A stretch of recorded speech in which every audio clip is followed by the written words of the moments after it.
राहुल गांधी जो न्याय यात्रा में बार बार सीए भी उठा रहे हैं और बाकी विषयों पर भी सरकार पर आरोप लगाते हैं कि अपनी विफलताओं को छुपाने के लिए कभी सीए लागू कर रहे हैं मेरा तो आपसे रिक्वेस्ट है जी, कांग्रेस में आपकी अच्छी खासी पहुंच है, इस विषय पर राहुल जी से एक बार चर्चा करके डिटेल पूछ लो जरा। वो चर्चा नहीं कर रहे हैं ना, वो मीडिया को वहां पर कह रहे हैं कि मीडिया जो है वो चर्चा नहीं करना चाहती क्योंकि वो हमारे हाथ बंधे हुए हैं, हमारा मुंह बंद है। नहीं, मगर इस कमरे में बैठकर आपको इंटरव्यू करे सीए पर और समझाए, जो वो बोल रहे हैं वो इतना समझा दे जनता को।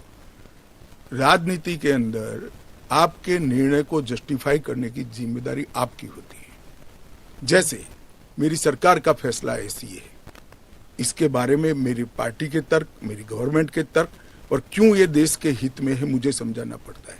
जरा राहुल गांधी जी आपके इसी कमरे में आकर देश को समझा दे कि क्यों विरोध में है। आप कहते हैं कि ये राजनीतिक नहीं है, लेकिन आपके जो राजनीतिक स्पीचेस हैं तेलंगाना में आपने कहा, जब आप अपने वायदे गिनते हैं कि ये वायदे हमने पूरे किए, तो सीए भी उसमें है, तो इसमें राजनीतिक कहां से हो गया? तो फिर आपके तो हमारा एक वादा था कि देश के अर्थतंत्र को सुधारेंगे, तो क्या अर्थतंत्र मत सुधारो, पॉलिटिक्स कर रहे हो। फिर राजनीतिक कहां से हो गया? हम मानते हैं सीए देश के हित में है, इनका अधिकार है इसलिए हमने दिया है। पॉलिटिक्स कहां से? वो भी कहना देना चाहिए। अगर राजनीतिक फायदा है तो उनको कौन रोक रहा है? पर सीए पे तो बहस हुआ नहीं ना, वो बात पास हो गया, उसके बाद पास कैसे हो गया? पार्लियामेंट में पूरी बहस करी हमने। तो अगर 400 सीट आते तो क्या वो फुल लाइसेंस हो जाता है कि आपके हिसाब से कि जनता ने कहा कि हमने आपको 400 सीट दी है, अब आप जो भी देश हित में समझे वो करते जाइए। ऐसे लाइसेंस जिन्होंने उपयोग करे, हमने तो कभी नहीं करे। हमने तो जनता ने जब जब आशीर्वाद दिया बड़ी जिम्मेदारी के साथ देश चलाया, चाहे अटल जी हो चाहे नरेंद्र भाई। इंदिरा गांधी ने एक बार लाइसेंस का दुरुपयोग किया था और फिर स्वयं चुनाव हार गई थी। तो इसका भी मैकेनिज्म पड़ा है ना।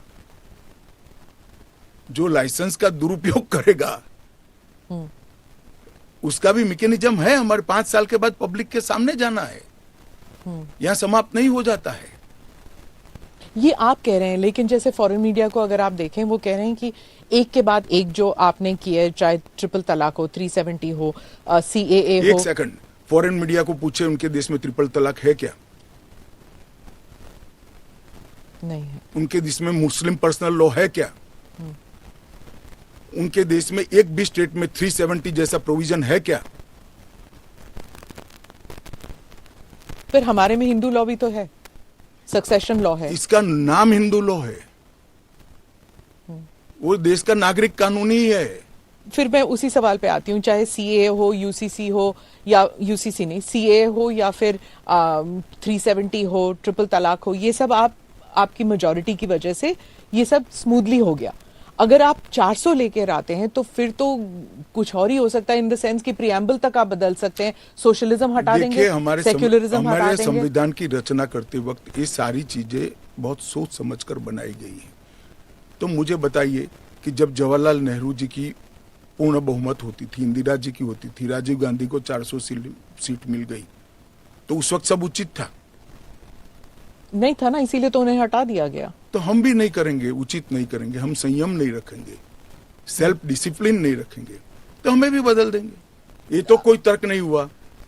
देखिए, नरेंद्र मोदी के पास, इस देश के प्रधानमंत्री के पास 10 साल का ए ग्रेड पास्ट रिकॉर्ड है और 25 साल का प्लानिंग।